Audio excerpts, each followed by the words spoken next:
You are now listening to Hysteria Radio Show. Hey, what's up, guys? It is Halloween. It's Halloween. We're recording this right at midnight. Well, it's 12:02 now. Yeah, because of y'all's fault. But hope you enjoy your Halloween. This is the Alter Ego. And this is Dragon. Tonight is our Halloween special. Tonight. It may not be as long as the last one. Yeah, but, definitely not that long. Who knows? Maybe we'll fall asleep and it'll be longer. Right, for real shit. You might hear some. So, no. Got some more scary things to talk about. And, see where it goes. Stay tuned.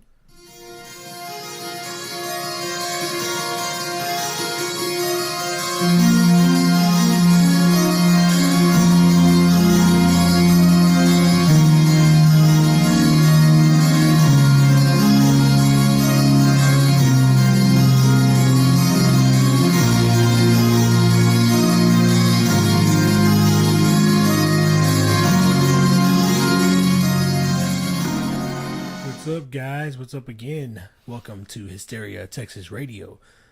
Once again, this is the Alter Ego. This is Dragon. Hope everybody's having a great day. Hope you have a great night.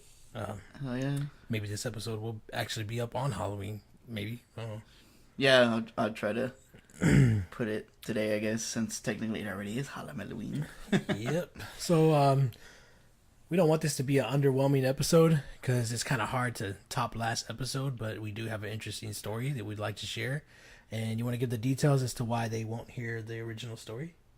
Yeah, I decided that you guys are not going to hear it because we're not going to say it, so that's why you're not going to hear it. Nah. I get a little nervous. We had originally planned to record most of the story or whatever, because it's this guy that called into this paranormal radio show, and the episodes are about an hour and 28 minutes long. Yeah. And shit, I just burned. Sorry about that, guys. And it's some very heavy, evil shit. Now, the reason I didn't want to record it is because when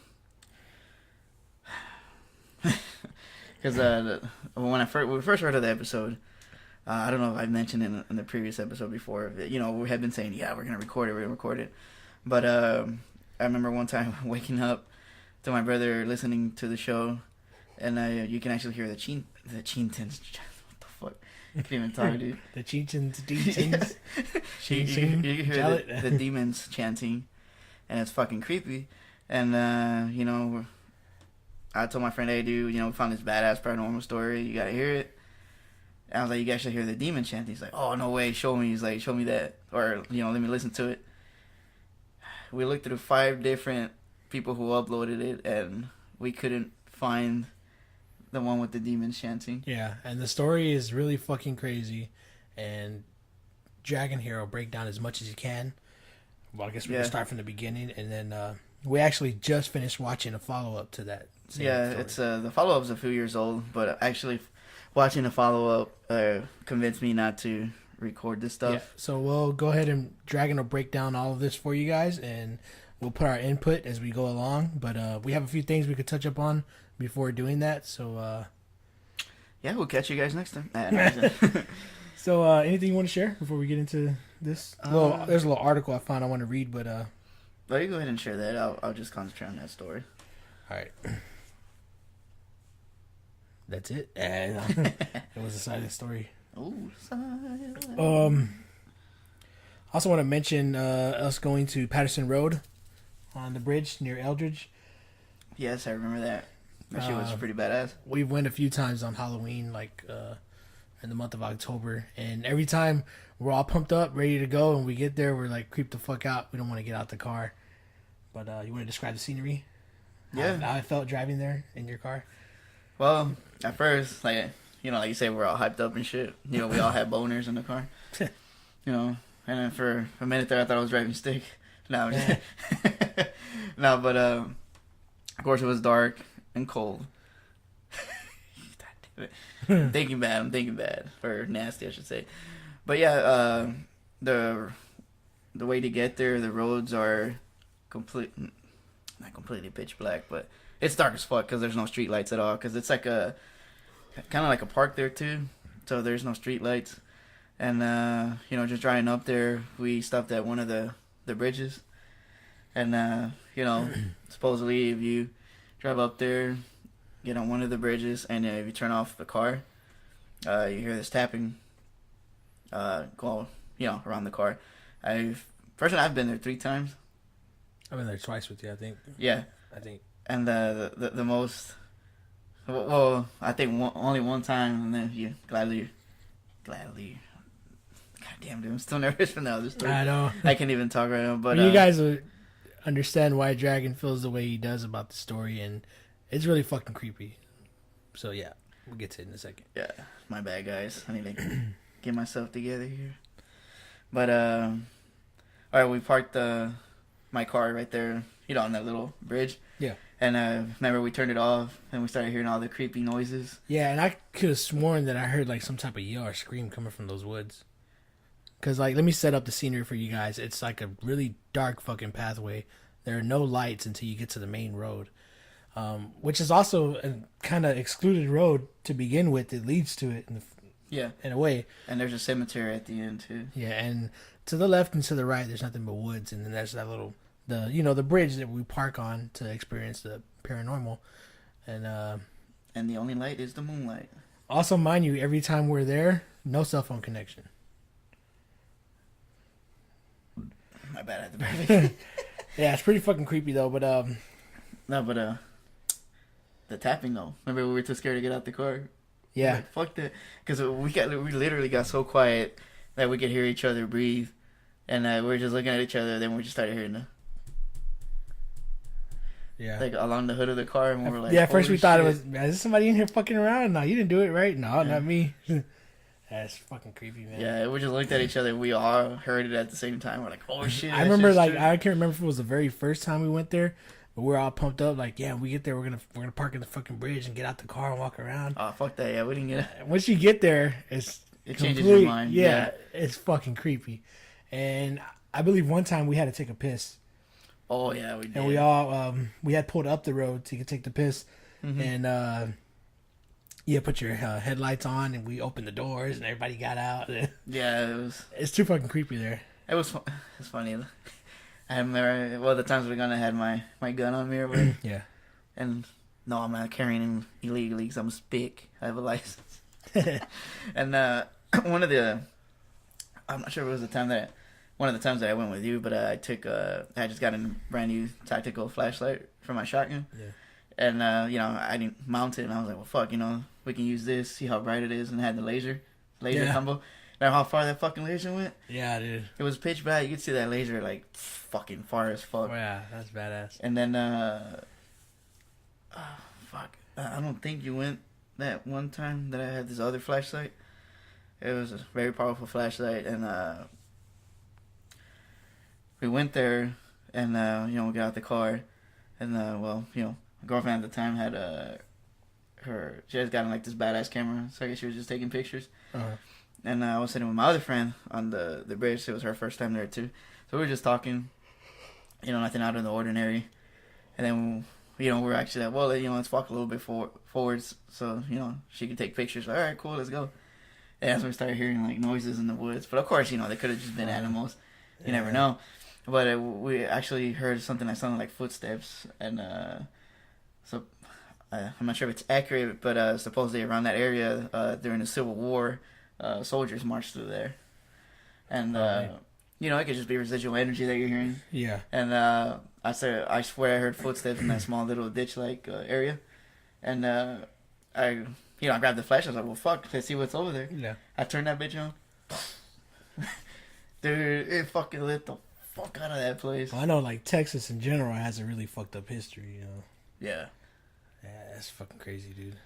But, I just made it about my flashlight. But, I mean, that flashlight was so powerful, it was stronger than the high beams, for almost any car that was passing by. So, if anybody tried to fuck with us, I'd blind them and shoot them. I don't know if you guys knew this already. Maybe we've mentioned it, but myself and Dragon, we aspired at one time to be paranormal hunters on the side, like as a hobby, and Yeah. we kind of like drifted away from it because you don't want to be fucking haunted. You don't want to be tormented by anything you come across. But Yeah, considering our past, it's just like we're just asking for it if we start doing it. I mean, we still have an interest in it, so I don't know. Most likely, you guys are gonna get some future creepy episodes like this, even when it's not the month of Halloween, October. So yeah, there's that.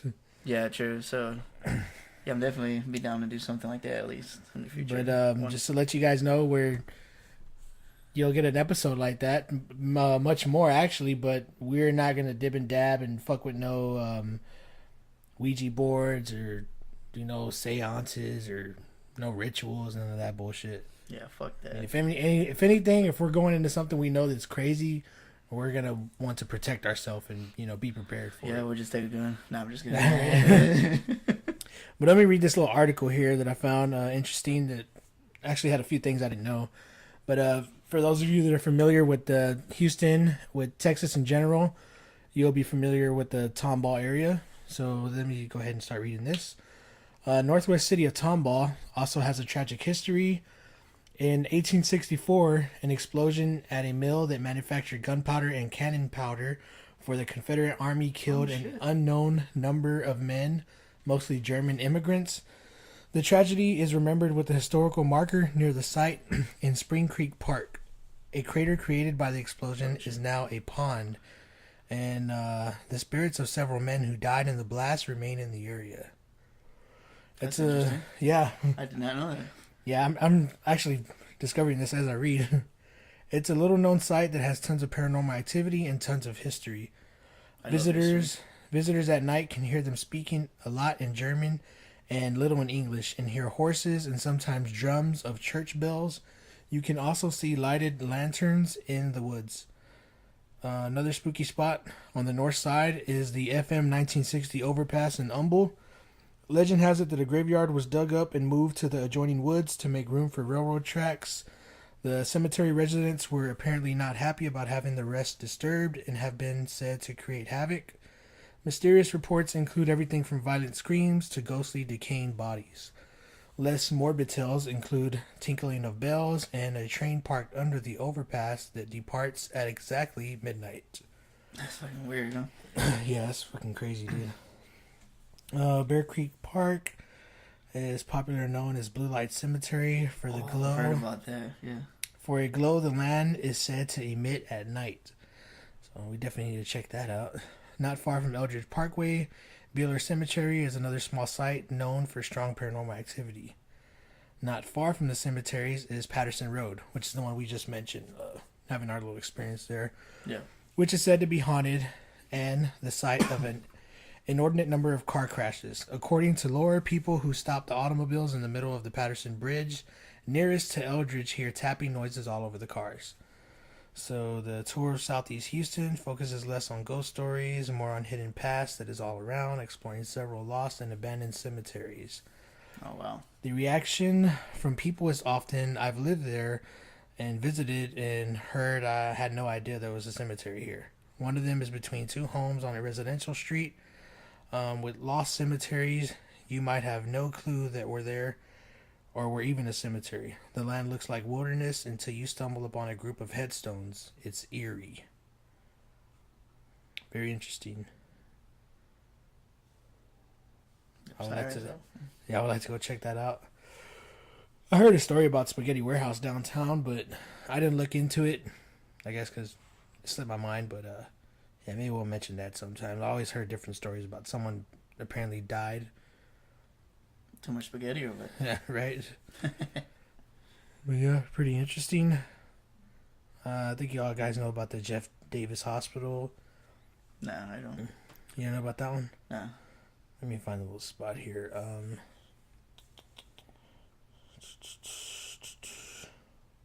Anything you want to share while I search for this? No. Nothing? No. Hey, boo boo. No. I just like, no. Okay, here's one. In the 6th Ward north of Buffalo Bayou, just west of downtown, The former Jefferson Davis Hospital has been transformed into the Elder Street Artist Lofts. Oh, what the fuck? Studios and living spaces for local artists built on top of a cemetery that may include the graves of Confederate soldiers and victims of yellow fever outbreaks in the 1800s. Oh, wow. That's some shit there. Yeah, that's actually not too far from us. The 1924 structure is said to be haunted by soldiers as well as doctors, nurses, and patients who still roam the halls. Wow, that's a crazy time back then, man. Definitely like to check that out. In Midtown, the block of Louisiana that holds high fashion fabrics was once land owned by Samuel McClenney and his wife, Eva. Took the couple's daughters, Anita and Rosalie, to Galveston. They were there September 8th, 1900, when a great hurricane hit, killing all three. The father named a street after each daughter, but not for his wife, which is why some speculate her spirit remains in the neighborhood. Oh. Some claim to have heard eerie laughter and seen glimpses of a female figure who says, "Tell him I'm sorry." Oh. So I guess you blame her, huh? Yeah, that's really crazy.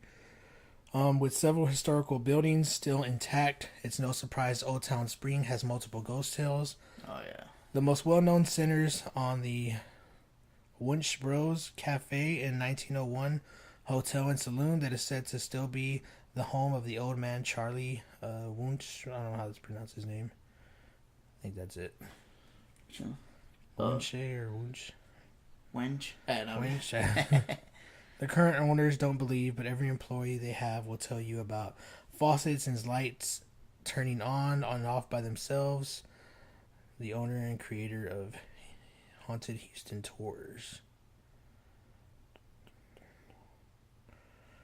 Clark says the cafe isn't even in the area's most haunted. Isn't even the area's most haunted restaurant. The dubious honor goes to Paffa Bellies, which is in the restored train depot that was moved to its current site from Lovelady in 1985. Clark said the depot's paranormal activity comes from the train signalman who tripped over the tracks and was decapitated. From her office near the building, Clark says she has experienced the sounds and sights of a ghost train. The lights will go down in the building, the signal lights and warnings come on over the tracks, and you can even hear and feel the whoosh of a train going by. You can literally see everything except the train. Oh, wow, that's crazy. That is fucking crazy. That's some strong shit there. Speaking of train, you heard it? Yeah, that's so crazy. As we're talking about this, we can hear the train in the distance. Also, that area was robbed twice. Bullet holes remain as proof, includes the spirits of notorious outlaws Bonnie and Clyde, who matched the description of the robbers, though their involvement has never been confirmed. And yeah, that's all that article.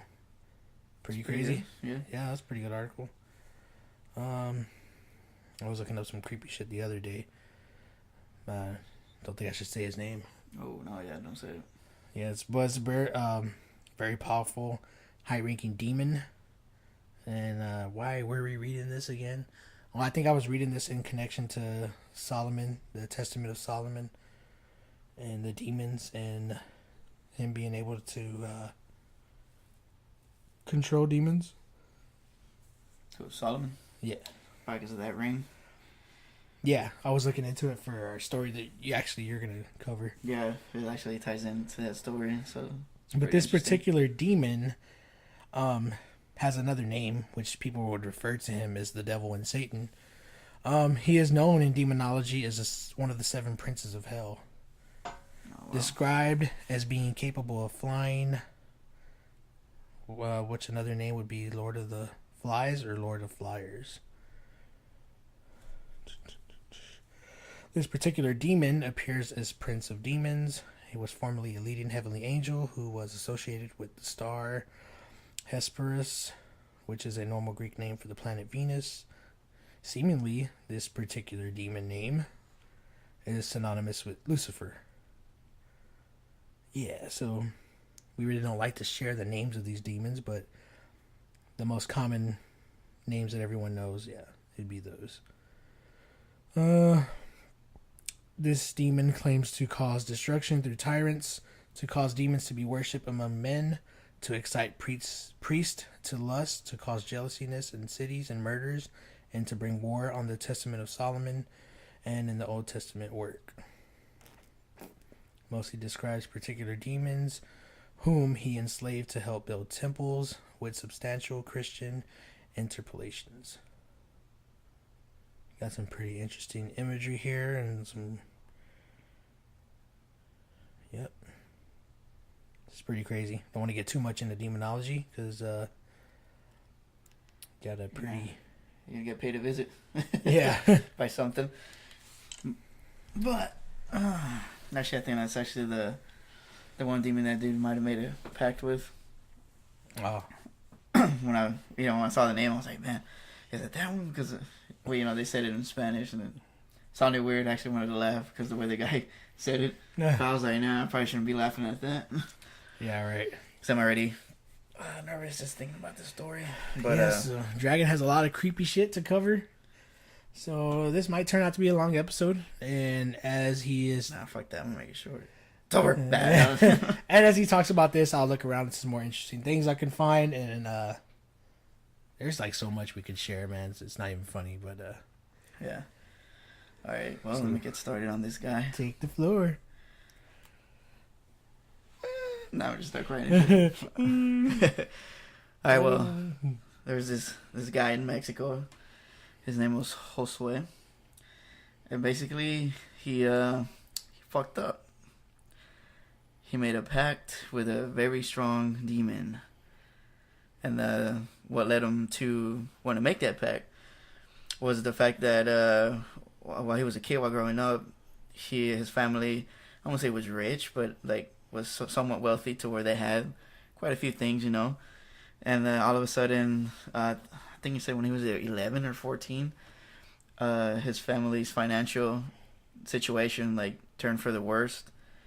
That they became so damn poor that they didn't even know they were gonna eat, that same day or the next day. So this guy got tired of being broke, and he told himself, man, if maybe what can I do to get more money? What can I do to stop struggling? And he even had a crazy thought. He was like, man, he said he'd even sell his soul to the devil if he could, so he could have everything he wanted.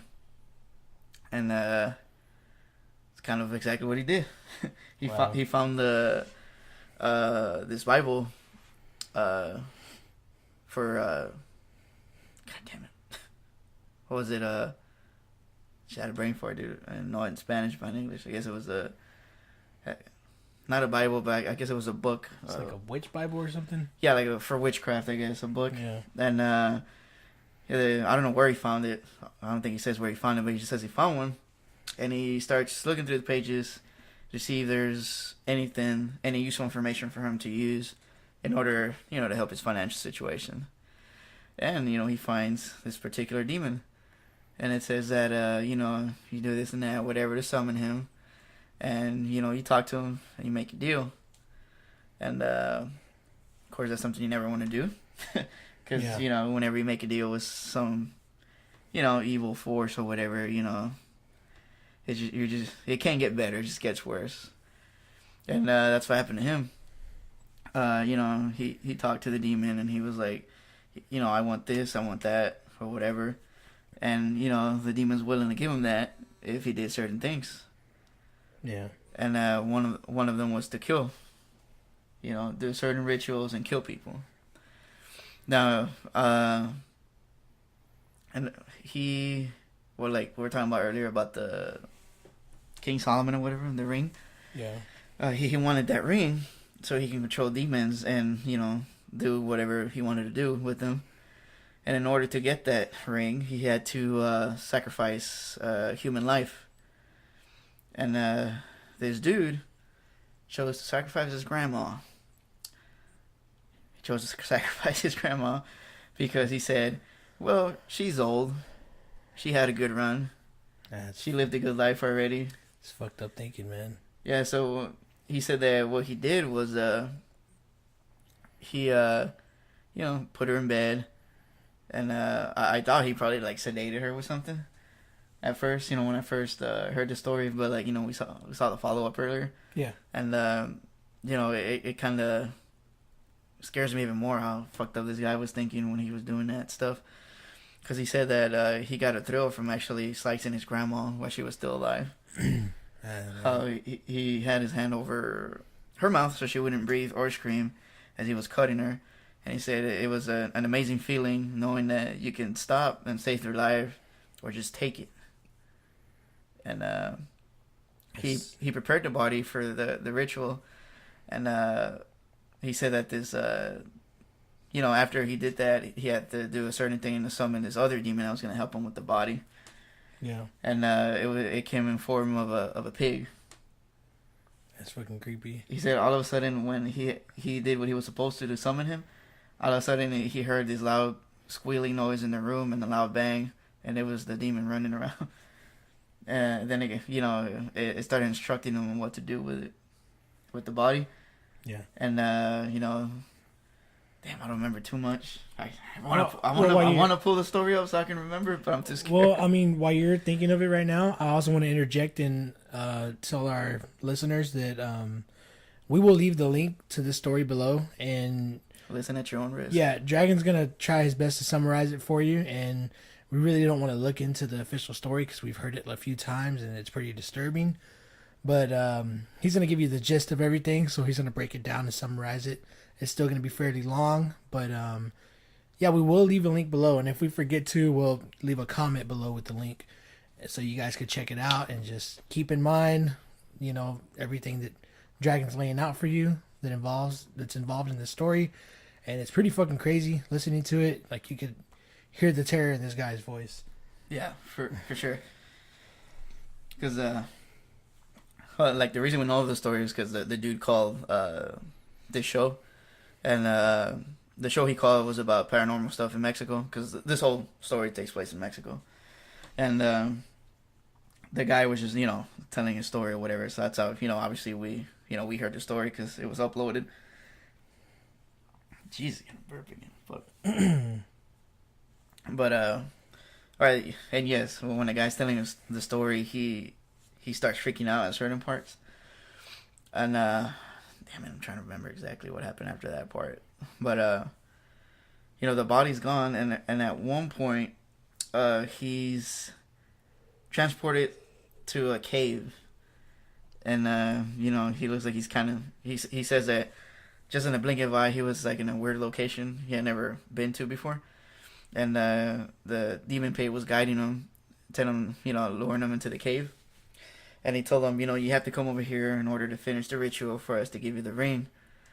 And, the dude, he did it. And I think they said that right then and there, that when he got the ring, of course, when you get that ring, you suppose you can't take it off. Only by cutting off your hand is probably the only way you can take it off. Yeah. And the demons that were there kind of knew that this dude was weak-minded because he was scared, and they kind of started fucking with him when he got back home. After he did the ritual to get the ring, and obviously he sacrificed his grandma, the dude got what he wanted. He would have a certain amount of money deposited into his bank account, and he would just have all this wealth. The only thing they didn't tell him though is that he had to spend all the money the same day he got it. Fuck. And apparently there was these rules that he had to follow where he couldn't just give the money away, because that was, I guess, like a good deed, Yeah. And he wouldn't listen to them. He tried to spend as much money as he could, but he could never spend it because it was millions of dollars that he'd have deposited into his bank account. And wow. At one point he just started. He didn't care what the demons were telling him, so he would just start giving the money away to like orphanages and charities and shit. Yeah. He would give it away, and I got chills because I remember the demon that he got punished with, and it was so scary the way he describes it. Oh yeah, dude. Yeah.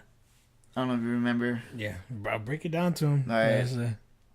All right, and the demons come back, kind of like how we were watching the World Series. The pitcher sucks, and they go up to him like, "Hey, nigga, you're fucking up." They did that, and they said, "You're gonna get punished for not listening to us. We told you you can't give the money away, and you're giving it away. Like, so for that, you're gonna be punished by this demon." And it was a form of a lady, and her jaw literally was, from where her face started, and it would drop. It would just be dropped all the way down to the floor. That's fucking creepy, man. And I think she'd float, and she had this weird face or whatever. Yeah, he described how like she looked in detail. It was so scary, dude. And it said it would torment him at night for doing that shit. And well, while he's on the phone, mind you, he's doing a live radio show. The guy he called, so any calls he takes, everybody listens to live, but he records it too, so he can upload it. So, as he's telling the story, the dude starts screaming. You can tell he's terrified. He starts screaming. He's like, "Oh my God, she's here, she's here!" And the guy's like, "Who's there?" He's like, "The demon." And the guy just telling him, "Man, just go to a safe place and start praying or whatever." And he tries to get away from her, and it keeps following him, and they lose contact. A few minutes pass, the phone rings, and it's him again. And he's like, "Okay, I'm okay, I'm okay." And you can hear him crying. He's terrified. And, he continues with the story. God, I just keep getting that visual image, man. Or mental image of that demon he described. Fuck. But he starts saying that, son of a bitch. I actually literally forgot what part comes next. Because I haven't heard that story in forever. I know. Like, we want to listen to it, but we don't want to be like, fuck, we don't want to get creeped out or have some shit happen. Yeah. Because like we mentioned before, like, we heard the demon chants in that video, and then on playback, we didn't hear it. Yeah, and this is the weird part about that. You would only hear the demon chanting in my house. We tried showing it to my other friend, who were at his house, didn't hear shit. Went to one of my other friend's house, because he originally showed me the story. And I told him, "Hey, dude, did you hear the fucking demon chanting? Shit was scary." He's like, "No." I'm like, "You sure?" He's like, "Yeah." And we looked again from the same uploader, didn't hear shit. Go to my house, pull that bitch up, you hear the chanting. Damn. And during that time, some weird stuff was going on in my house, because I found out that my brother was dwelling into demonology and the occult. So he tried to summon something, actually, and that wasn't good. And that was when I was never home, though, because we were always chilling. Well, you want to gather your thoughts for the rest of this story, and I read this little quick description of demonology. Yeah. Okay, so I looked it up. For those of you that might not know, it's pretty self-explanatory, the word demonology. But demonology is the study of demons or beliefs about demons, especially the methods used to summon and control them. The original sense of demon from Homer onward was a benevolent being, but in English the name now holds connotations of malevolent. In order to keep the distinction when referring to the word in its origin, Greek meaning, English may use the spelling daemon or daimon. Demons, when regarded as spirits, may belong to either of the classes of spirits recognized by primitive animism. That is to say that they may be human or non-human separable souls or discarnate spirits which have never inhabited a body. A sharp distinction is often drawn between these two classes, notably by the Melanesians, several African groups, and others. The Arab jinn, for example, are not reducible to modified human souls. At the same time, these classes are frequently conceived as producing identical results, diseases, etc. The word demonology stems from Greek, also meaning divinity, divine power, God. So yeah, demonology is something you might not want to get into, but it's very interesting. I guess you should be very cautious if you're getting into this. Yeah, for sure.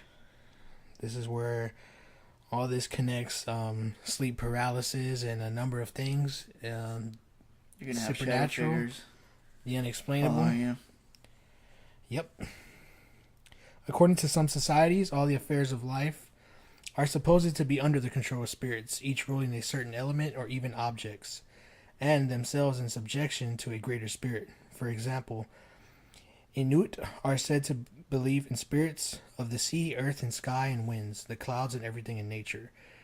Every cove of the seashore, every point, every island, and every prominent rock that has its guardian spirit. All are potentially of the malignant type to be propitiated by an appeal to knowledge of the supernatural. Traditional Korean belief posits countless demons inhabit the natural world. They fill household objects and are present in all locations. By the thousands, they accompany travelers, seeking them out from their places and in their elements. So this is coming from all different cultures all around the world. You know, apparently this shit is no joke. Yep. So you guys definitely be very cautious if you're getting into this. In ancient Babylon, demonology had an influence on even the most mundane elements of life, from petty annoyances to the emotions of love and hatred. The numerous demonic spirits were given charge over various parts of the human body.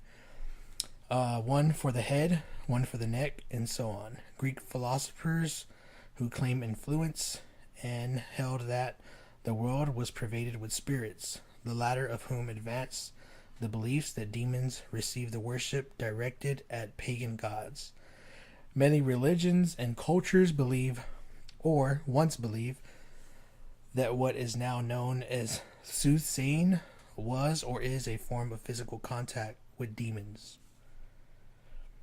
So there are many, many different types of demons in many different cultures. Do we have a great understanding of them? Us personally, no. It's interesting, but you might want to look up some stuff with demonologists if you want more answers, but you've been warned. And the story is really fucking creepy. The dragon's sharing, and I wouldn't wish that on my enemies. Yeah. It is some fucked up shit. Can't even do. Damn, man.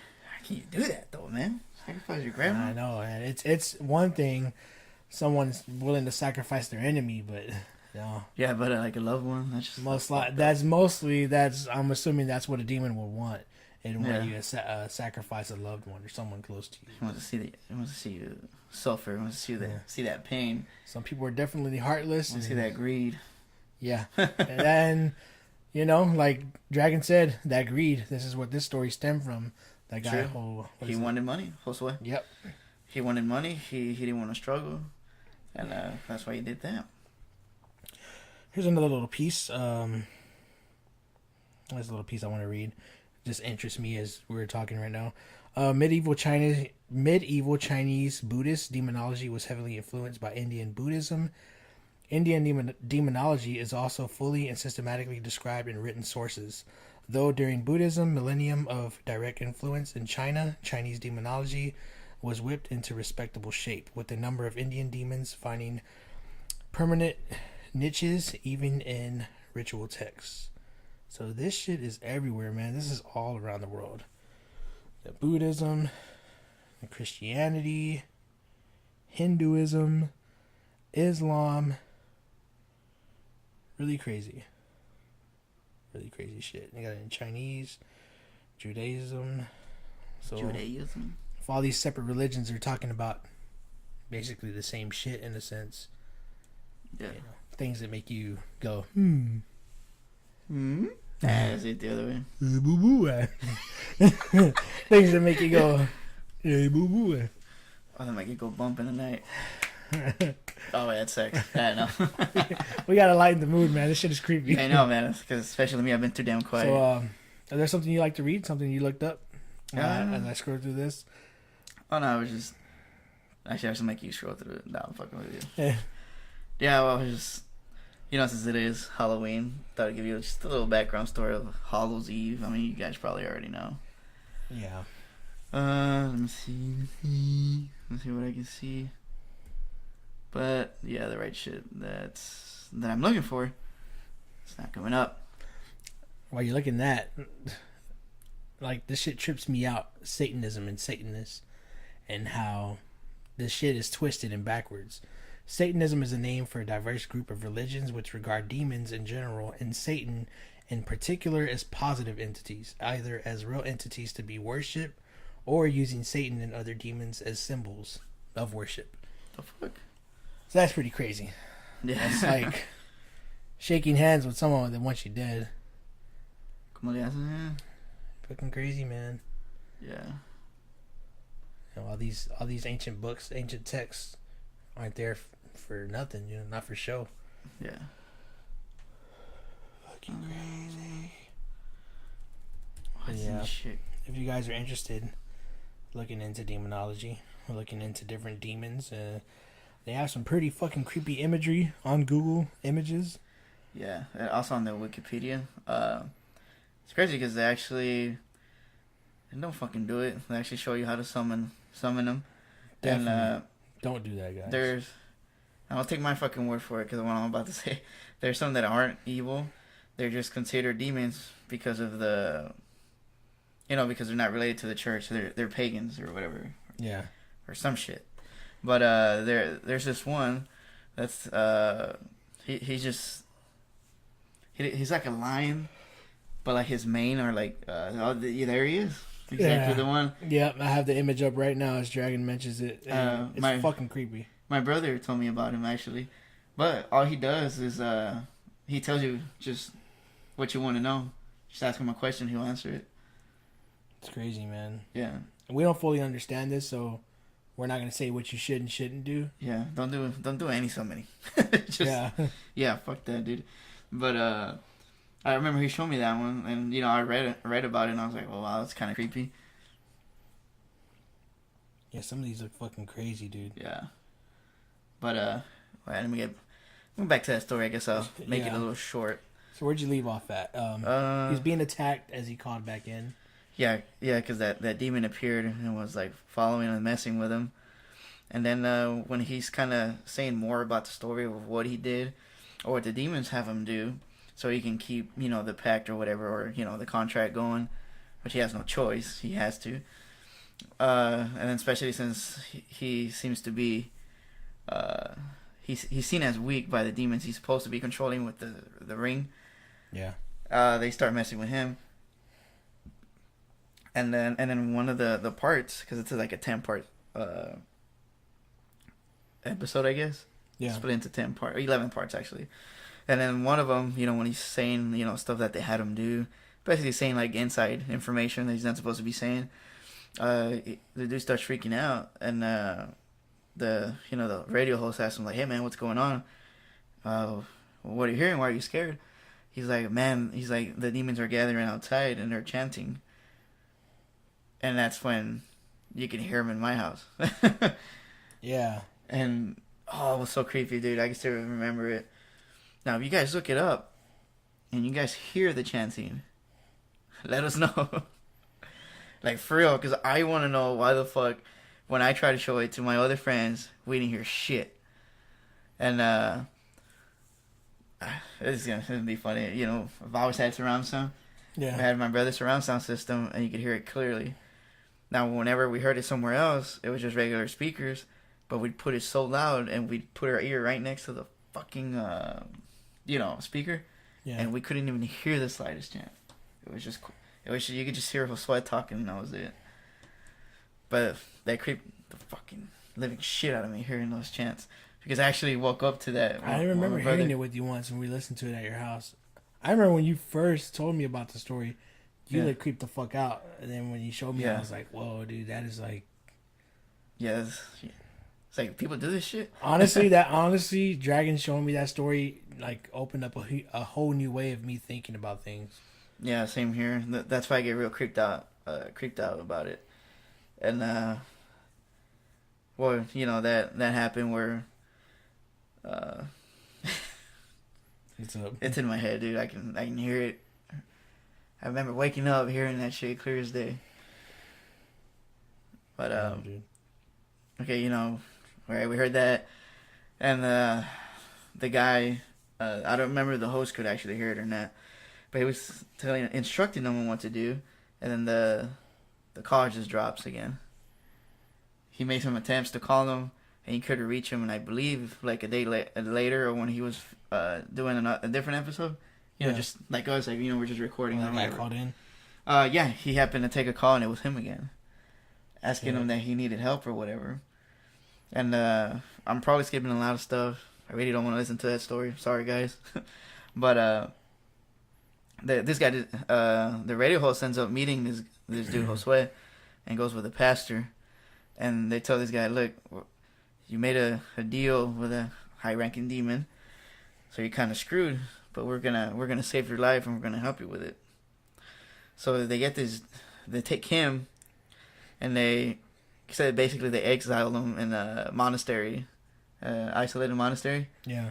And get these guys, he's in a holy place, right? A monastery, you know, house of, like it's like a house of God or something, you know. It's nothing evil. They had him locked up in his chamber. Well, that sounds fucked up, chamber, but like in a big ass room or whatever, where he couldn't leave. And at night he was being visited by those same demons and tormented in a monastery. That's fucking crazy, dude. Yeah, that could be some powerful entities. Definitely. To be going into, you know, a sacred place, and they're like, "So home," you know, and just fucking with them. Like without a care. Yeah, and you know they just attack him or whatever. And here's the crazy thing: the pastor who helped him, who would pray for him and help him fend off the attacks when he'd be attacked all of a sudden, dude died a week later. One of the healthiest people that, you know, his family, you know, that his church knew, you know, was him. He was a leader of a church, and he was healthy. He died of a mysterious heart attack. Wow. And fast forward a little bit more, like the follow-up we saw, that same radio host met up with Josue. I think it was almost 9 or 10 years later, and the dude was still alive, and he's still being attacked. And he did an interview with this other paranormal show that is from Mexico too. It's called Extra Normal. Yeah. It's a pretty good show. I mean, they do have some like boring shit every now and then, but some other stuff's pretty good. I've seen quite a bit of it, and this guy, like, he's, I guess you could say, he's a threat to, I guess, the occult or whatever, or This way? yeah, or to like whatever he's in. That there's actually warlocks and witches and people who want to kill him, so he won't reveal any, you know, insider information, I guess you could say. Yeah. And so in order for them to have this interview, they were like, all right, he's gonna have this interview with you, or he told you know, that station, whatever, hey, I'll do the interview with you if that radio host is present with me, and if I can randomly just decide where we're gonna have it. And they're like, yeah, cool, you know, no problem. So they get on the boat, and they go to the middle of nowhere in some big ass body of water, and they conduct the interview right there. Wow. And while he's talking, he's wearing like these weird items. Remember, he was wearing like some fur. Oh yeah, this is the one from the follow up. Yeah, he's wearing like some fur, and he has a femur. I think that's what they said it was in Spanish. I don't know, but it was like a bone from an actual, what used to be a living person, and he has some weird stuff wrapped around it for protection, to protect himself from the demons when they come attack him. But they're still able to affect him, because during the interview he got attacked. Remember how he was shaking violently? Yeah. And then he was like, "Oh man," he's like, "They're trying to get to me because I'm talking to y'all." And in that same interview, you can see that the radio host, or the paranormal investigator, he starts feeling ill. You can kind of just see it in his face, and they point that out in that interview, because after that interview, the guy mysteriously died. And this was the guy that he had called in the first time to the show. Yeah, 10 years ago. Yeah. And that guy and that pastor were like family to that dude, because they helped him with so much that they basically, you know, saved his life in a way. Well, see, it seems that way, you know, all the stuff the dude's going through, and they were helping him. Yeah, but okay. This is me just being like, just thinking outside the box. Like, all right, imagine if the dude had been brave and knew how to control those demons. He wouldn't be suffering right now. Yeah, who knows what the fuck he'd do. But, you know, of course, he's going to pay for it when he dies. I'm not saying, you know, that's pretty cool or anything. But, you know, just thinking outside the box, you know. Yeah, like, just wondering, right? Yeah, just wondering, like, damn, you know, if he hadn't called in and he actually would have, I feel weird saying it, show some backbone and actually know how to control them with the ring, you know, could have been a different outcome for that dude. Yeah. Yeah. All right, enough thinking outside the box. Yeah, I creep myself thinking about that right now. I was like, oh, yeah. how you I wanted to take a quick break so we could gather up how we're gonna wrap this up and continue on into the Josue story and basically our afterthoughts. But yeah, we're see how long we can carry this show. We're gonna take a quick minor break, and we will be right back. All right. Don't go anywhere.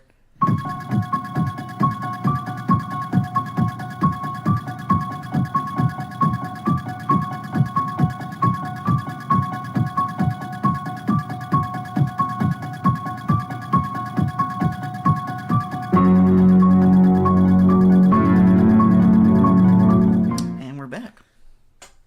We're back. I almost had it all fucked up. I probably did.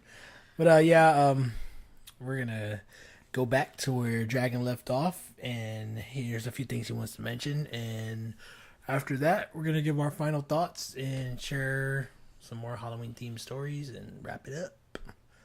All right. See how long we can carry this on. Actually, forgot to mention one part of the story, so I'm gonna backtrack a little bit. When he was defying orders from the demons, or the main demon, I guess the main demon that he made the pact with, said, and I actually just read the text because I didn't want to look at the video. It said, here you go, you son of a bitch, I'm gonna make you pay for this. And so the demon proceeds to stab Josue with a crucifix that his grandma gave him.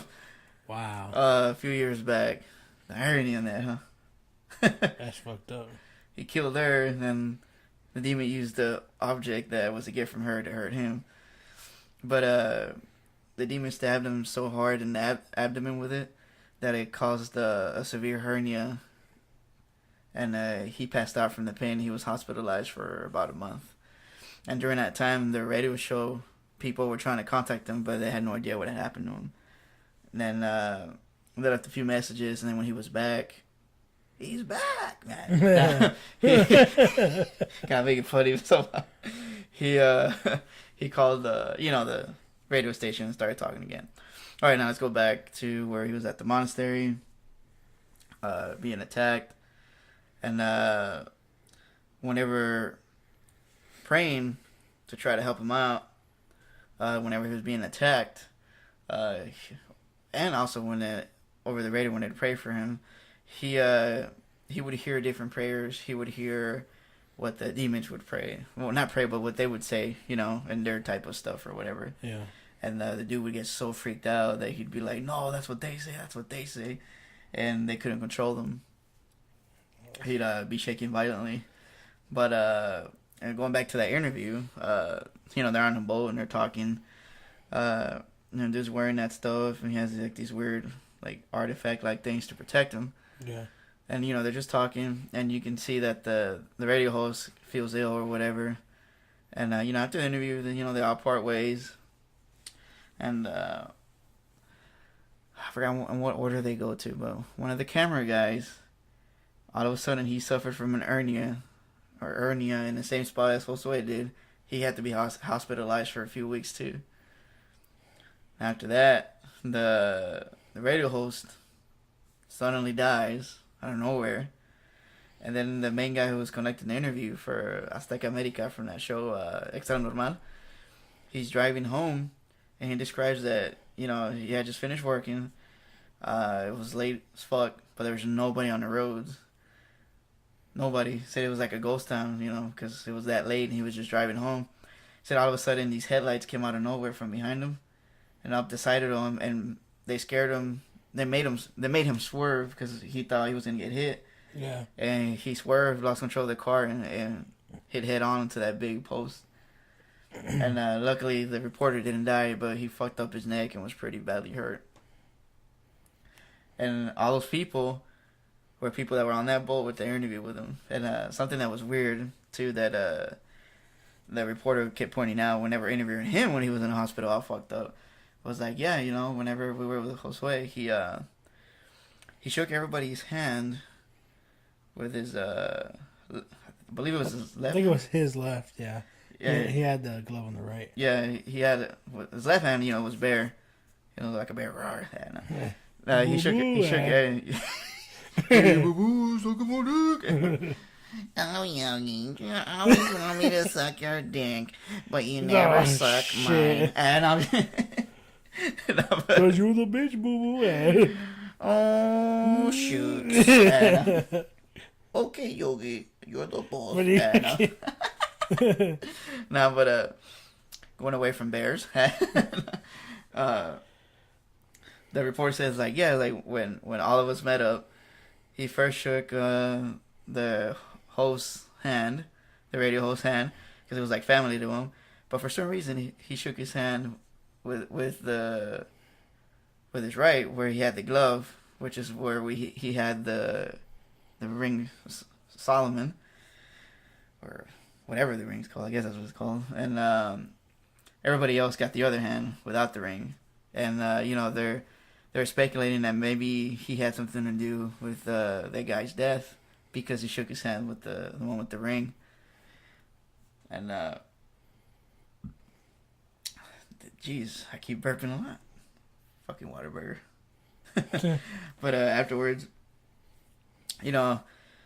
after the guy gets out of the hospital, him and some other crew members go to the Josue's house to confront him.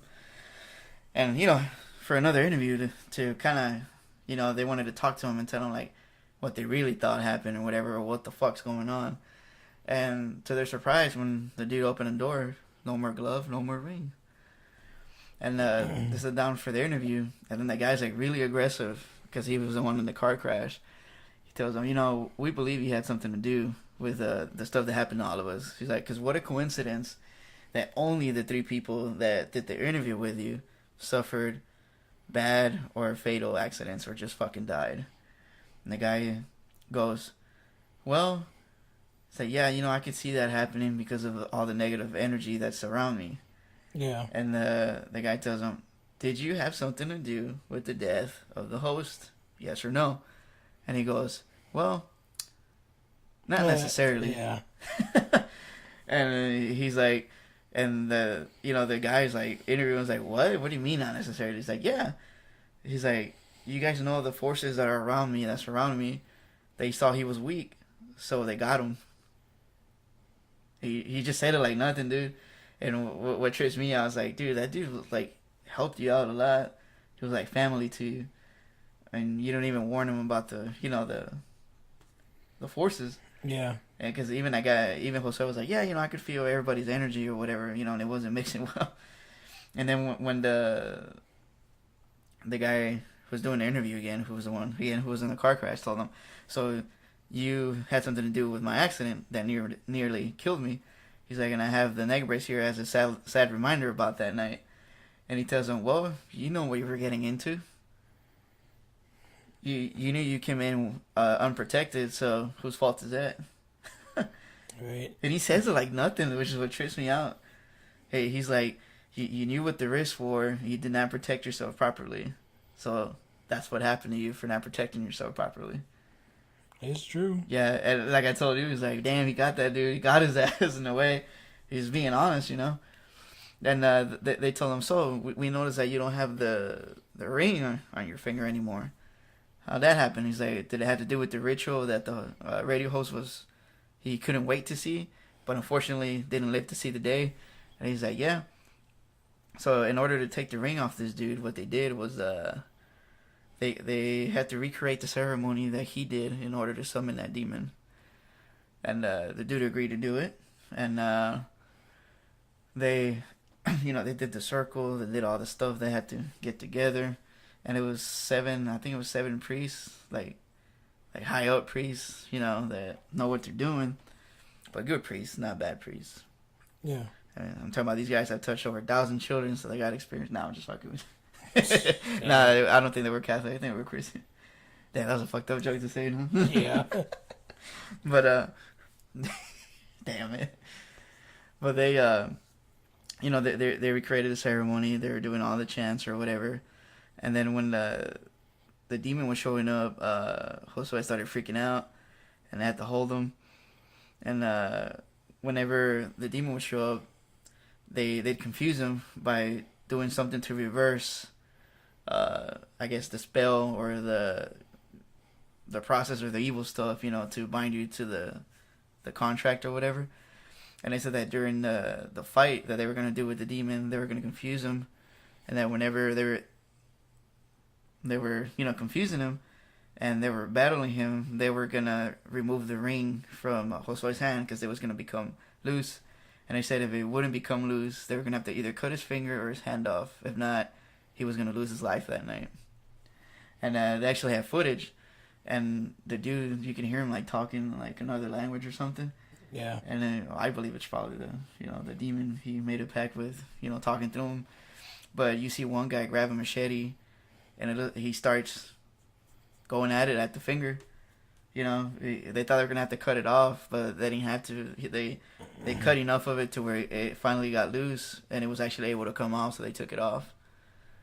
And I forgot how they said how they got rid of the ring, because the guy interviewing him was like, "Hey, so what'd you guys do to the ring?" And he said that they covered it in something, and they threw it in the fire. And he says, you see the footage there? He's like right there on the left, that big little I just contradicted myself. But that ball of fire right there is the ring actually burning with the substance that they put on it to get rid of it. That's fucking crazy. Yeah, and that's kind of the story. I mean, the guy's still alive, and he somewhat still suffers from attacks, and there are people still trying to kill him for the info that he knows. Because during the interview, backtracking again, when they're on that boat, that radio host, Juan, I think was his name, tells him, like, we want to, after we do this ritual, he'll be able to tell us more about the procedures that they do and all the stuff they do, the rituals that they are involved in. Yeah. And Juan was like, and he even knows names of politicians, current politicians that are in the government that are into who are in the occult. He's like, but we don't care about that. We just want to get the ring off his finger. And was like, you know what? I'll talk. He's like, I'm not scared. I'll tell you anything I want to know. I'll say all the name of the politicians. And in my opinion, obviously they could have seen who that dude was in the interview, right? So my guess is, if they couldn't get to Josue, they could have hexed the radio host and they killed him. That makes sense. Yeah, because they're like, what if he spills the beans to him? Get it? Because they're Mexicans? Yeah, no. He talks, and then he tells other people, so if they get rid of his outlet, there's no way he can say anything. So, yeah, it's pretty crazy. That's fucking crazy, man. Yeah, I was actually, man, this is a creepy-ass story. I was working on the image right now, the episode, and I wanted to mention the donkey lady. Oh. It's urban legend, or... She appears by scent and tone, right? Myth. Who knows? I don't want to find out if she's real or not, but I have an article already ready. Oh, you already have it? And the image that I'm actually going to use for our episode has the supposed bridge where she's sighted. Oh, true. So yeah, that's I guess a fun fact for our episode image. But anything else you want to mention about Caso Josue? I think that might actually be it. But that follow-up was in 2011, and we're in 2017. Yeah, so if we get any more news, we'll mention it in a future episode. Yeah, because that episode, I actually saw it back in 2009. And all that stuff took place in 2001 when he called. Damn. Yep. It's crazy. Long ass time ago. That is a long time ago. Yeah, see, far. Yeah. 2001? Yeah. Damn, we were like 12. Yep. That's fucking crazy, dude. But, man, if you would like to leave a comment, tell us what you think about this story. Yeah. Caso Josue.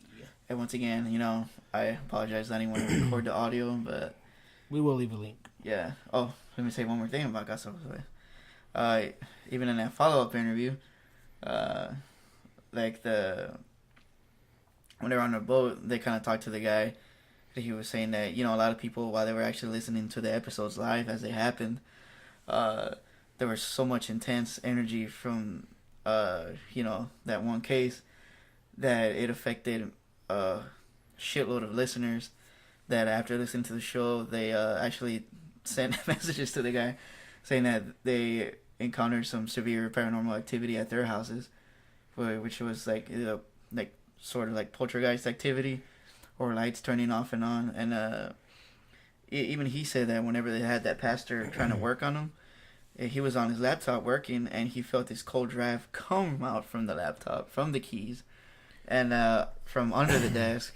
And when he was trying to get his Bible so he can read a few verses, the pages were just going through like if a strong wind was blowing, and he couldn't open the Bible to a certain page. That's fucking crazy. Yeah. So you've been warned, guys. If you're going to listen to this original audio that we're going to leave the link to, just keep in mind if you want to skim through some of it. I don't know. Shit's pretty creepy. Yeah. I want to listen to it now, but at the same time, I don't. Yeah. But I'll leave. That's our disclaimer. Yeah. I'll leave obviously the story's been around for years, so they've actually made videos on YouTube where it's all one episode. But I can guarantee that it's all the parts in that one, since we're not gonna listen to it. So yeah, guys. So keep in mind, it's not a bullshit story. It's not something we just made up. But yeah, you'll see for yourself. So now I'm going to. I actually haven't heard of most of this stuff. I was skimming through it, but here it goes. The Legend of the Donkey Lady of San Antonio, Texas. It's a fairly long article, but from what I'm reading in the comments, people love it. Say it's very interesting. I love stories like this. I like this tale. Good, thumbs up. So yeah, let's go ahead and read this. Nestled in the foothills of the ancient Texas Hill Country, ancient. San Antonio sits and looks every bit the part of a modern American city. Glass skyscrapers and the Tower of American kiss the azure Texas sky, while below, the hustle and bustle of the city life counties unabated. In San Antonio, however, the old is never too far from the new, and history is everywhere. Night is the time when the weight of it seems the most oppressive. You can just feel that important things happen here, and on the nights when the moon is small or absent altogether, you can almost imagine seeing the ghost yourself. It is the eerie aspect of the river city that has given birth to the myriad legends of La Llorona. Brujas, thunderbirds, werewolves, and ghostly specters all inhabit prominent places in the folklore of San Antonio. Damn. It is it is a lesser known tale that I wish to examine today. It is a tale that a part ghost story and a part cryptozoical puzzle. It is the legend of the Donkey Lady Bridge. Don't let the somewhat silly sounding name fool you. The Donkey Lady has been a source of terror for residents of South San Antonio for generations. As with most legends, almost a damn tongue twister there. Reading like me and shit. There are various versions of the story, all attempting to explain the origin of the Donkey Lady. Though they are all very slightly the tall tales, they have enough in common to make it seem plausible that there is a seed of truth in them. This is a version of the legend that a person heard years ago as a young boy. Most agree sometime in the mid-1800s, a settler woman lived near the banks of Elm Creek with her husband and 2 children. The couple was barely scratching out a living from farming the stingy South Texas soil and raising a few head of livestock. Stingy South Texas. One day, the son of a wealthy San Antonio merchant came riding onto a near property. Somehow, the young man came into contact with a horse or mule belonging to the pioneer family. The young man, the story goes, teased the animal and hit it with a stick. The poor animal retaliated in the only way it knew how, and bit the merchant's son. Enraged, the young man began to beat the animal even more severely than before. The poor creature's cries reached the ears of the pioneer couple, and they quickly rushed to the scene. It became obvious that their animal, no doubt vital to their livelihood, was about to be beaten to death. The couple began throwing rocks at the animal's assailant and pelted him several times. They did not realize this young man was the son of an important man in town. The young man hurled a string of expletives and at the couple as he retreated, but swore he would get even with them. So I guess he talked a bunch of shit before he took off, basically. Yeah. That night, a party of men led by a wealthy merchant and his son, approached the young family's cabin and set fire to it with torches. The heavily armed men refused to allow anyone inside the cabin to leave. Desperate, the man of the house attempted to make a break for it in hopes that his wife and children could escape while he distracted the attackers. Also, he was gunned down almost immediately upon setting foot outside the cabin. The screams of the woman and her children as they burned alive were heard up and down the creek for over a mile. Just as the mob was sure that their unholy task was complete, a figure engulfed in flames smashed through what was left of the cabin windows and staggered towards the stunned and now terrified men. The woman's hands seemed to have been burned down to mere nubs, and her face appeared to have melted or sagged to the point that it was unnaturally long and deformed. Wow.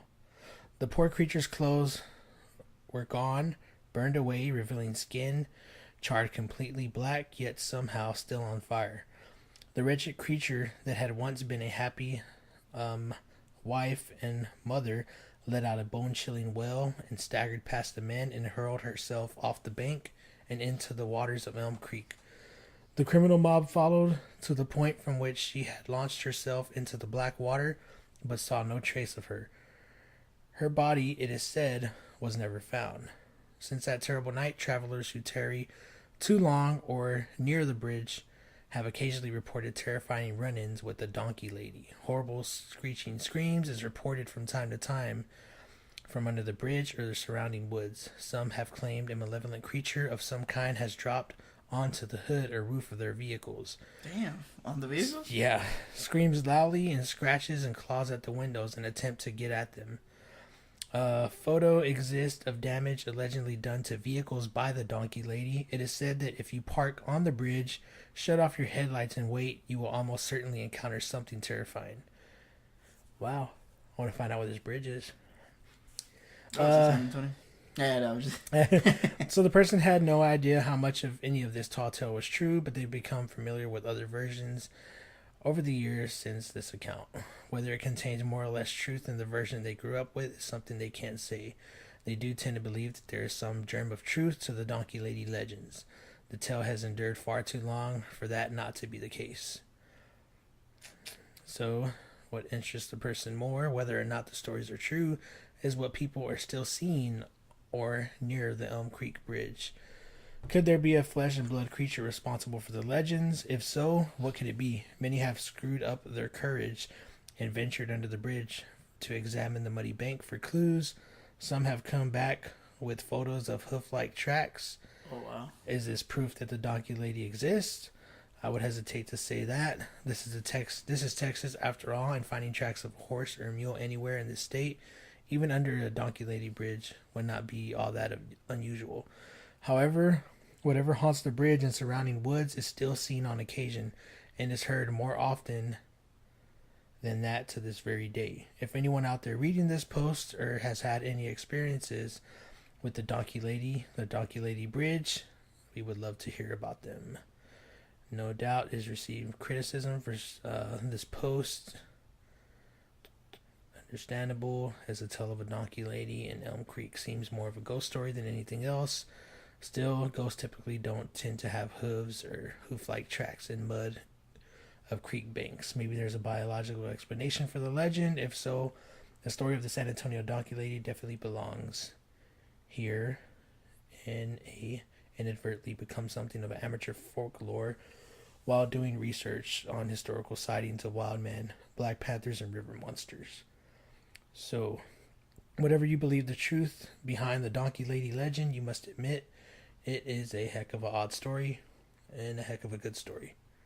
To visit the Donkey Lady Bridge in San Antonio, start off at the intersection of Jet Road and Loop 1604 south of San Antonio. Go 1.9 miles north of Jet Road. The bridge is on the left side of the road. It used to be the intersection of the old Applewhite and Jet Roads. It is now the old Applewhite Bridge trailhead. Pretty creepy. I don't know what. Yep. Let's go right now. No. Wow, that's interesting. That's just as creepy as La Llorona. Yeah. And happen to be from the same fucking place. Right. Yep. Reminds me of all these Sasquatch sightings and Mothman and there's so much weird shit out there. Chupacabra, Chupaverga. That. Was the horseless headman? I'm saying shit backwards. Was the headless horseman a tall tale or just something in the movie, or do you know if there's ever been any accounts of it? Let's find out. Yeah, I think that's pretty interesting as well. Talk about Sleepy Hollow. Yeah. Sleepy Hollow. So we're looking into the headless horseman. Let's see. Well, we look into that. The official site. This has to be bullshit. Yeah. Yeah, see, buy tickets. Buy tickets to the headless horseman. Excuse me. Let's see what the fuck. What about those haunted tracks? Where's that? Is that in San Antonio as well? Yeah. God damn. We need to go like on a world tour of haunts. Right. Then that'd be pretty cool. Travel to haunted places and then we do like a Hysteria show for our experiences. I'll be down. That'd be pretty badass. All right.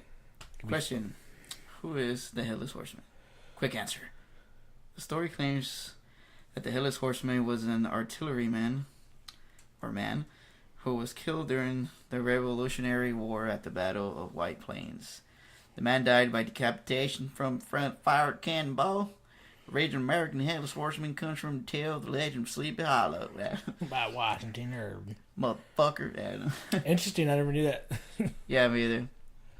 Now we should look into those train tracks. The Twain Twacks? So Dragon looks into those haunted tracks that are in San Antonio. We can... I don't know if you want to save the Nightmare for the Body story for the end. Or... Yeah. Well, I just sit here in silence for now. I know we can mention, since it is Halloween, and Halloween, there's a lot of trick-or-treaters out there. Oh shit, my bad. What's your favorite candy? I love Reese's, Almond Joy, Snickers, Twix. Big fan of chocolates. Anything that's dick shit. Yeah, man, I noticed I haven't been paraded on this episode. Right? So I had to. So I was all fucking scared. What's your favorite? You have a favorite candy? Well, at least when I used to go trick-or-treating, at least I would always ask for a trick. I let the homeowner touch me. No, I'm just kidding. When I... No, it was always recess, and what was the other one? I didn't know that. I thought I was the only Reese's fan. Yeah. Oh no, dude! I remember me and my brother were like when we get home, and we just like grab our bags and just like dump them on the bed or whatever. Well, then Reese's at though. It was sometimes we like grab them and like eat half of them and save the other half for when we finish the rest of the other candy. Yeah, I love that feeling, dumping all the candy on the bed. Yeah. And you separate all the badass candy right away. Yeah, and that bad shit is like, here, Mom, you want some? That's fucked up. You know you guys done that. But I guess my second one would have to be the Kit Kats. Kit Kat's pretty good. Yeah, have you ever tried the white ones? No. The albino Kit Kats? No, I'm just kidding. Never tried them. No, the white chocolate ones? Nah, they're pretty good, man. Alright, found the article. San Antonio's ghost tracks. But guess what? An urban legend debunked. According to this article, let's see what it says. I like to go see for myself. Yeah, apparently it's debunked, but oh damn, is that video gonna start playing? Fucking ad. I've heard people mention about I didn't even click on this. About the pushing hands or putting like powder on the car to see the hands pushing your vehicle. Yeah. If you put it in neutral. Alright, let me see. Alright, let me read this paragraph to you guys real quick. Legend says a bus of school children was crossing the railroad tracks at can't even. Oh, was it Villamain and Shane? Damn, rhyming and shit. When it stalled and it was hit by a train in the 1940s, killing everyone on board. Year after year, motorists visit the tracks with talcum powder sprinkled on. I was about to go on fucking white accent. I don't know if you kind of heard it a little bit. Talcum powder sprinkled on wood. On the back of their car and the truck, captured handprints. They captured the handprints of the children's ghosts to push their car across the tracks. Even though the legend has long been disproved, many locals vehemently defend the phenomenon. It's crazy. I always wanted to go there. I heard about that story like way back in the day, since middle school, since elementary, I think. Yeah, me too. I've always heard about that. Let me see. Let me read a little bit more. The spirits of the children now wait around for people to come park their cars on the same tracks, so they can save. What? So they can. What? Am I reading that shit right? So the same tracks, so they can save said people from the same fate that killed them. Oh yeah. Right. It is unknown why they wait for people to pour baby powder on the cars before they push them away. The legend grew to such extent, we began telling each other how the street names surround the tracks were named for the dead children. Oh wow, you know, you just start making up bullshit just to make the story like more intriguing. Yeah. As in back in 2003, the Express News reported how Matt the Walsh, or not, I guess that's what you say it, an archivist with the San Antonio Public Library debunked the bus legend. According to whoever the fuck you pronounce his name, was actually outside Salt Lake City in 1938, not San Antonio. He just wanted to give some attention to Salt Lake, Texas, bitch. Fuck you. Well, that's what. No, I'm just kidding. That's what it boiled down to, or what? Well, according to that guy. But mentioning one of my favorite shows, Ghost Adventures. They actually went to San Antonio to do the thing with the tracks. Right. And if I remember correctly, because I saw this episode a long time ago, they did put powder on their SUV or whatever. Yeah. Fuck, I don't remember if it actually got pushed or not. Sorry, I just burped again. But damn, they just soda. I think so. But they did have little handprints up here on the the windshield and shit. Wow. But they had some surveyor, my bad, that went up there, because then they were intrigued by you know what? Why don't I just fucking pull it up? You want to take over real quick? So they're looking at porn without me. Nah, just fuck with it. I just fit in the lettering for the episode. I know, I'm just kidding. Yeah. Let me see what I got here in my notes. I got nothing in my notes. It's like we're running out of things to talk about now for this Halloween special. But man, that whole Caso Josue story is really fucking creepy, man. And it's funny when I go through the notes, I always find funny shit here for our notes. But while Dragon looks that up, let's look up this little list I had saved. Top horror movies of all time. Load. Alright, No, I loaded. Let me mention the movies now. I'm gonna try something real quick like that. I don't have to fucking record the episode. Well, not the episode, the audio. Yeah. Fucking piece it together. So what I'm gonna do is connect the laptop to that speaker. Yeah. Then I'm gonna just play the audio and just have it right here. So if it sounds like shit, I'm sorry, but I'm sure it'll sound way better than the actual audio being recorded from the computer. Yeah. Are we still rolling? Yeah, we are. How we're sitting down there. Yeah. They see me rolling. Or the Weird Al Yankovic, they see me moaning. So while Dragon's doing that, I'll mention some of these movies that are on top horror movies of all time. Oh, nice. And any movies that I've seen that I like, yes, I'll recommend. The Exorcist. What did you say, The Exorcist? 1973 horror film. I personally love it, but honestly, all the good shit is towards the end. But it's a good movie, especially if you haven't seen it. It's a good classic movie. The Exorcist. Like, damn. You're gonna say it again. It's not hard to say when you're not thinking about it. When you're actually thinking about it, like, you're tongue-tied.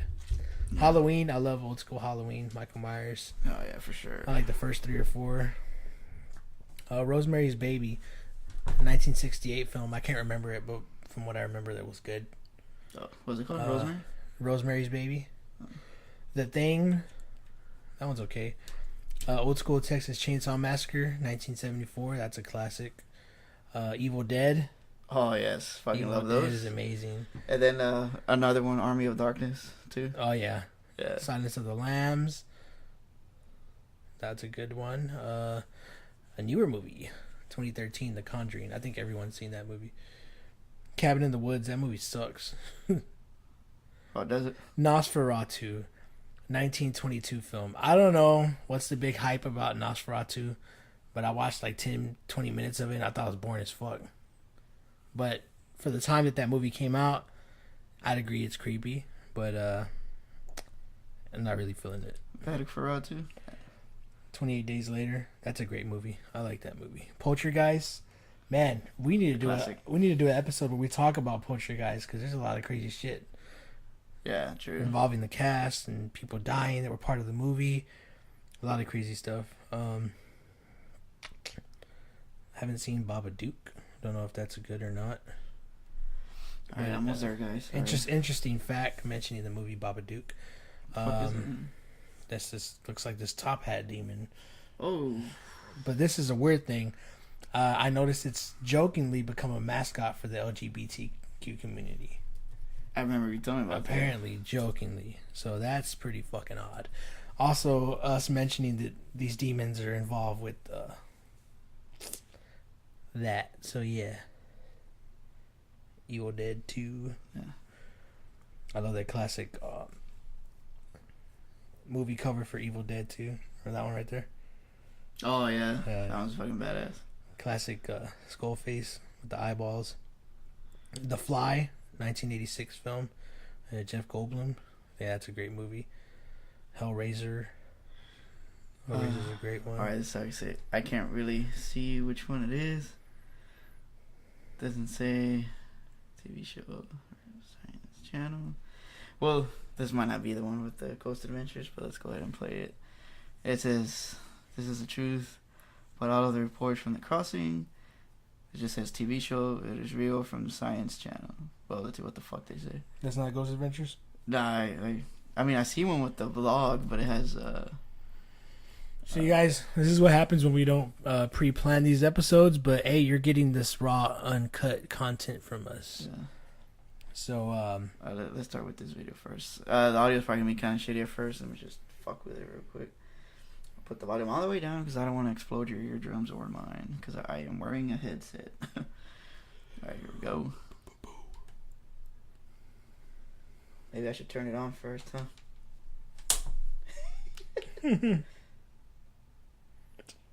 Yeah, so this is basically mentioning of the haunted railroad tracks in San Antonio.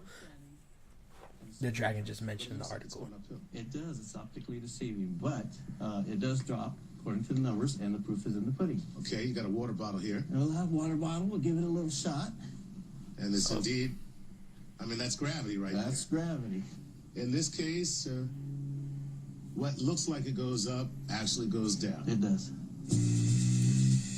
So, that's fantastic phenomenons, logical explanations. Which got me to thinking, how do these stories get started in the first place?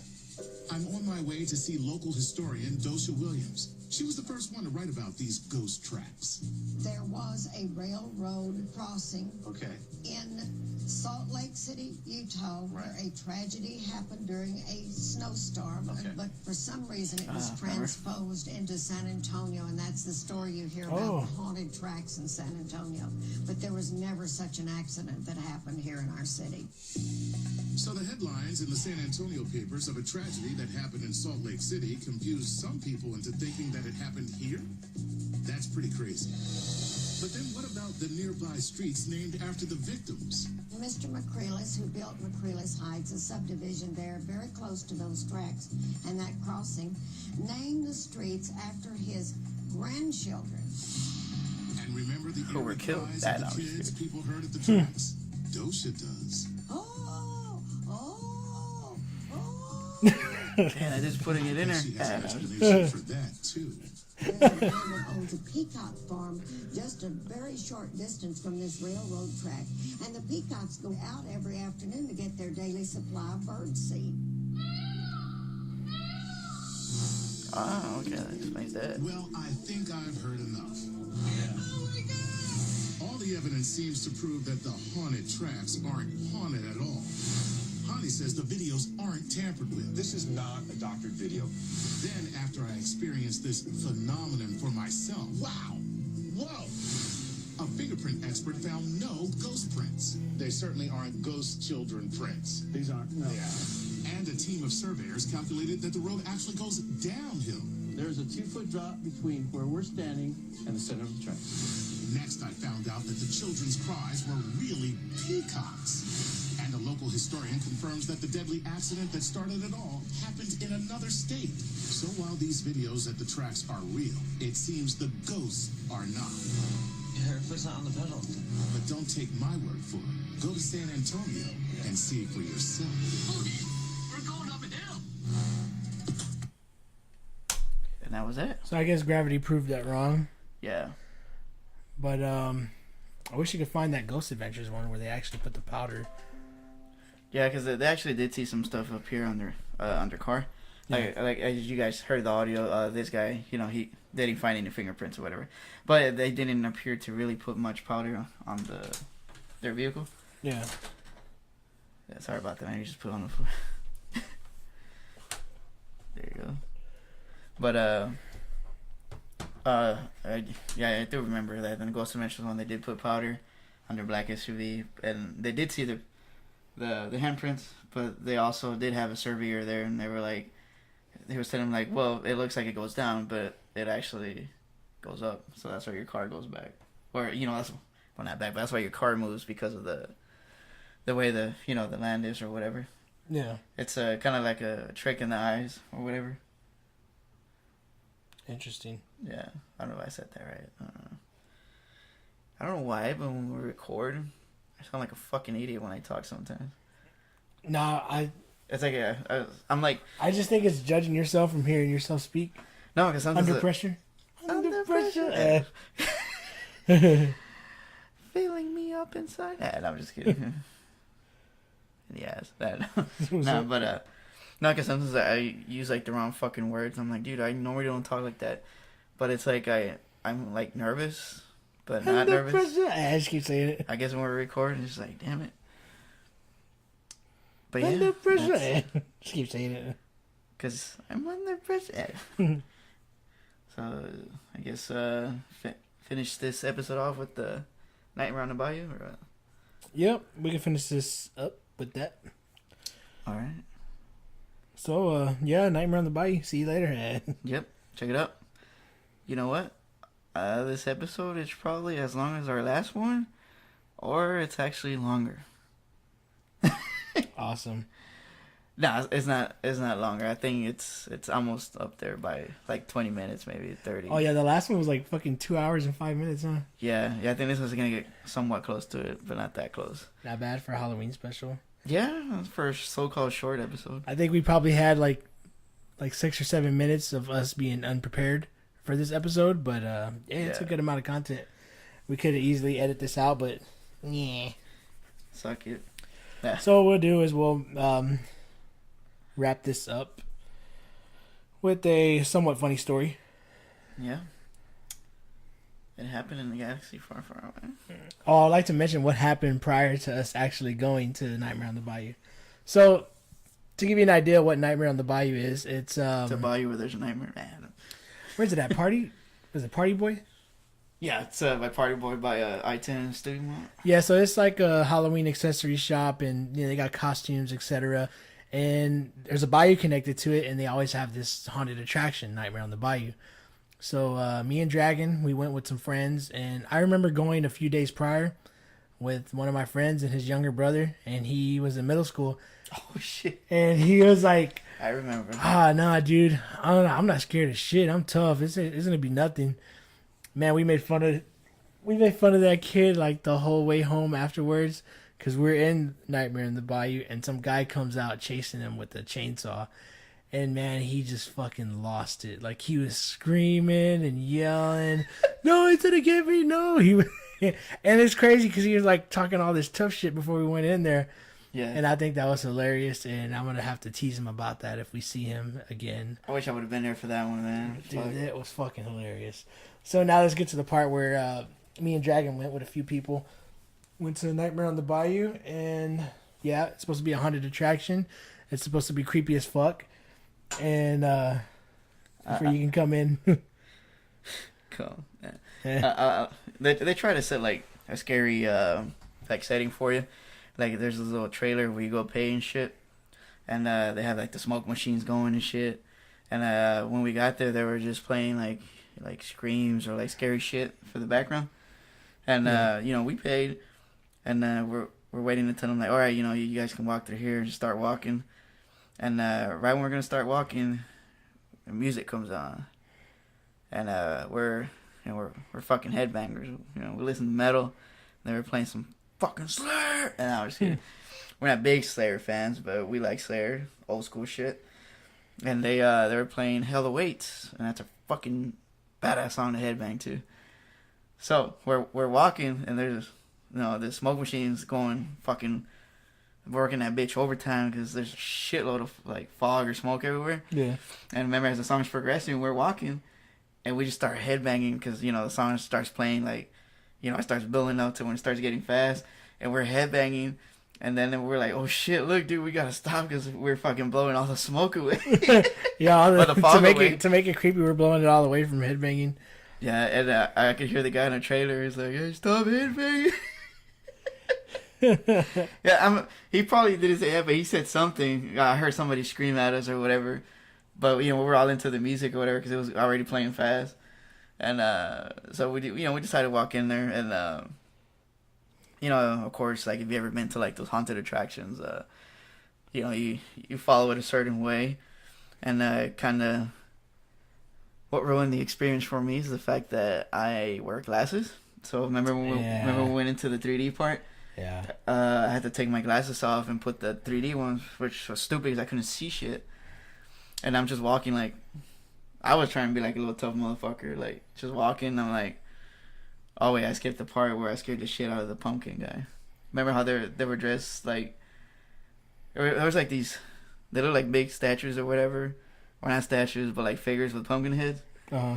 And remember how they were just standing there, and I remember I looked at one and I was like, oh, motherfucker, I'm like, that's somebody's in that fucking suit. And I'm walking, but he was waiting for all of us to like pass by so he can start following us. And then I passed another one, and I tell my friend, watch, I'm gonna scare this nigga. And I go right next to him. Oh! And I scream it loud, that motherfucker jumps up and shit. I'm like, got his ass. And then as we kept walking, our other friends caught up. And then that's when the first pumpkin dude we saw got up and started chasing, I'm not gonna say his name. Yeah. But I think a AAA. Yeah. Oh yeah. It started following him. He was like, oh shit, but he didn't get scared of it. He was like, oh fuck, he got me off guard. But then after we passed that part, we go into this little I guess like the little like clown thing or whatever with mirrors. Yeah. And mind you, again, I had to take my glasses off because it's fucking stupid. The guy was like, oh, you can't go in there unless you wear the glasses. I'm like, dude, I'm fucking blind, I can't see without them. And they're like, well, you can't go in there unless you put these on. I'm like, well, dude, I'm wearing glasses. So, stupid argument. I ended up losing. I took my glasses off, put the 3D ones, and one of my friends was guiding me through there. And I saw this like little window thing. I was like, oh look, there's a girl pretending to not be a girl, so that she can scare us. And my friend was like, nah. I'm like, you sure? I'm like, yeah. And we got close. And I'm like, I spotted you a mile away, and I don't have glasses. That's funny. I just think it's hilarious what actually scared you when we were in there. Well, you don't want to share anything that I guess I missed or. I just thought it was pretty cool. It was actually surprisingly good. Nightmare on the Bayou. It was a little pricey, but I guess if you feel like experiencing a decent Halloween haunt, then when I check it out, it's pretty good. I mean, I guess that's why I was on Travel Channel for one of the top haunts. Oh wow, I was actually on Travel Channel? Yeah. Oh, I didn't know that shit. Yeah, usually always change it up every year, but from Yeah. what I hear, it's been consistently good. So yeah, I guess you want to share how you actually got scared, which was pretty fucking funny because I was right there when I seen it happen. Nah, I didn't get scared. Yeah, Ah. man, this is so fucking funny. Well, like, we're walking, we leave the little clown area, and there's supposed to be just, like, people popping up and, like, zombies and shit. Well, the one motherfucker who was scared of me wasn't even trying to scare me because he wasn't even prepared. He didn't even know we were coming around the corner. And I was just looking behind me, and I was just like, what the fuck? You know, this motherfucker's trying to scare us. You know, I was just talking shit. I was just talking shit. You know, just to make everybody laugh. I was just saying shit. And I turned this corner, and I wasn't looking in front of me. I just happened to look down, and I see this dude that's supposed to be a zombie, but he was tying his shoe. But I wasn't expecting nobody to be that, you know, that low or close to me. I fucking jumped up when I seen that nigga. I was just like, oh shit. I was right there behind him too. I was like, "What, dude?" He's like, "Dude, fucking scared me." Yeah. That's just a guy tying his shoe. Was doing nothing. Yeah, I couldn't even see like his. Like, I don't even think he was dressed scary. well, he just had like a suit, but his face paint. Well, to me it wasn't scary, but you know he was supposed to be a zombie, and he was tying his shoe, and I guess he thought I was being a dick. That I was playing around, that he scared me because he wasn't ready, and he tried to get in my face. I remember that. Yeah. You remember that? That you went up, you know, you got close, and the motherfucker backed off. Yeah, I remember that. That was a while back. Yeah. But, we thought it was pretty funny, and It was because that motherfucker scared the shit out of me. yeah. So I got to experience 2 funny moments in that same week going to Nightmare on the Bayou. So, also, another place that's pretty good. It's also even more pricey than Nightmare on the Bayou is Phobia. And I think it runs past Halloween, so if any of you guys are in Houston, Texas, you might want to check out Phobia, Nightmare on the Bayou. I think they're decent, and they're pretty good. A little pricey, so make sure you bring some good amount of cash. Bring some cash, bring some diapers. No. So, yeah. Hopefully you guys enjoyed this episode. We will come back with more creepy stuff even after Thanksgiving.